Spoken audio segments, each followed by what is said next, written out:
आज हम 11 अगस्त 2023 की करंट अफेयर पढ़ रहे हैं। 11 अगस्त का जो दिन है वो बलिदान दिवस के रूप में मनाया जाता है। हमारा आज का फर्स्ट क्वेश्चन है, हाल ही में किस राज्य की विधानसभा में राज्य का नाम बदलने के लिए विधेयक पारित हुआ है? तो इसका जो आंसर है वो है केरल।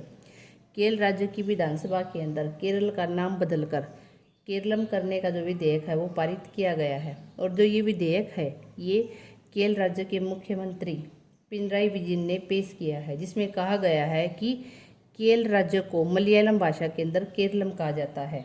और उन्होंने वैश्विक स्तर पर राज्य की उपलब्धियों का समर्थन करने के लिए केरल राज्य 1 नवंबर से केरलम 2023 उत्सव मनाएगा। अब हम केरल राज्य के बारे में पढ़ते हैं। केरल राज्य की जो कैपिटल है वो है तिरुवनंतपुरम और यहाँ के जो मुख्यमंत्री हैं वो है पिनराई विजयन और यहाँ के राज्यपाल हैं आरिफ मोहम्मद खान। केरल राज्य का जो क्षेत्रफल है वह है 38,863 वर्ग किलोमीटर है। अब हम केरल राज्य के बारे में इम्पोर्टेंट फैक्ट पढ़ते हैं। जल नीति लागू करने वाला पहला राज्य केरल है। स्वास्थ्य सूचकांक में टॉप पर केरल राज्य रहा है। सबसे ज़्यादा जीआई टैग केरल राज्य को मिले हैं। ओणम के मौके पर केरल का जो नौका दौड़ प्रतियोगिता है वो समूचे भारत के अंदर प्रसिद्ध है। केरल राज्य के अंदर मलयालम भाषा बोली जाती है। केरल राज्य की जो स्थापना है वो 1 नवंबर 1956 को हुई थी। यहाँ का जो राजकीय पशु है हाथी, राजकीय पक्षी ग्रेट हॉर्नबिल और यहाँ का राजकीय वृक्ष नारियल है।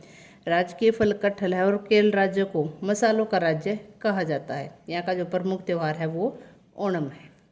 अब हमारा नेक्स्ट क्वेश्चन है, हाल ही में किस राज्य के मुख्यमंत्री ने इंदिरा गांधी मुफ्त स्मार्टफोन योजना 2023 की शुरुआत की है? तो इसका जो आंसर है वो है राजस्थान। राजस्थान राज्य के मुख्यमंत्री ने इंदिरा गांधी मुफ्त टेलीफोन योजना 2023 की शुरुआत की है।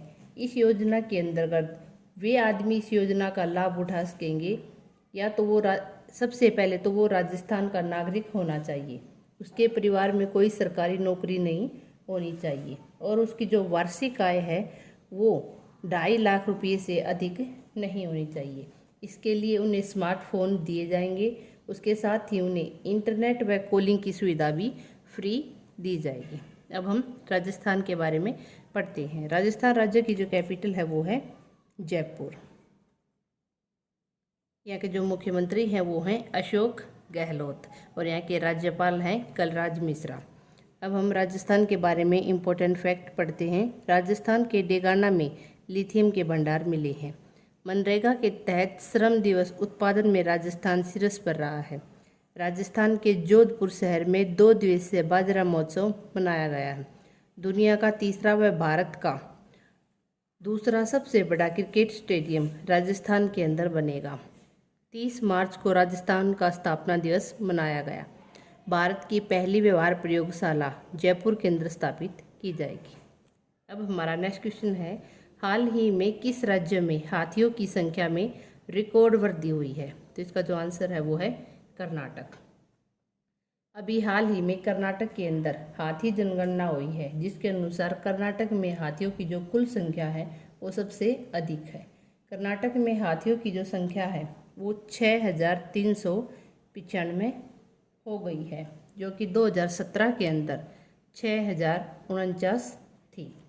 कर्नाटक में हाथियों का जो औसत घनत्व है वो 0.34 प्रति वर्ग किलोमीटर है, जबकि 1,116 हाथियों वाले बांदीपुर टाइगर रिजर्व का जो घनत्व है वह 0.96 प्रति वर्ग किलोमीटर है।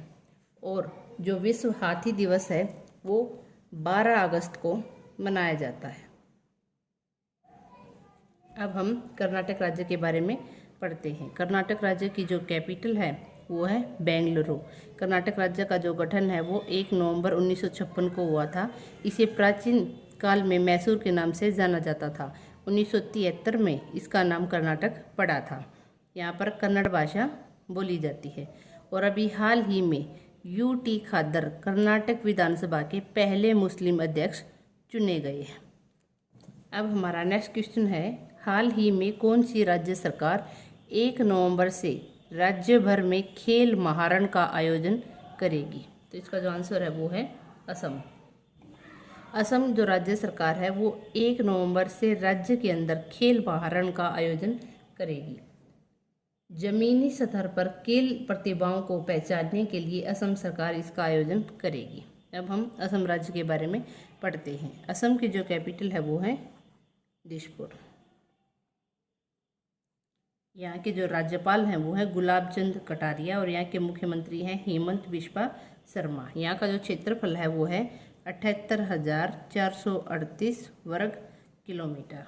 अब हम असम राज्य के बारे में इम्पोर्टेंट फैक्ट पढ़ते हैं। भारत का पहला तेल संग्रहालय गुवाहाटी असम के अंदर बनाया गया। गुवाहाटी में 7 धार्मिक स्थलों को जल मार्ग से जोड़ा गया।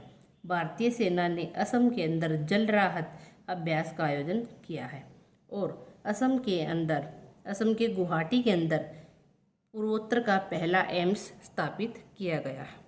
अब हमारा नेक्स्ट क्वेश्चन है, हाल ही में विश्व एथलेटिक्स चैंपियनशिप में भारतीय दल का नेतृत्व कौन करेंगे? तो इसका जो आंसर है वो है नीरज चोपड़ा।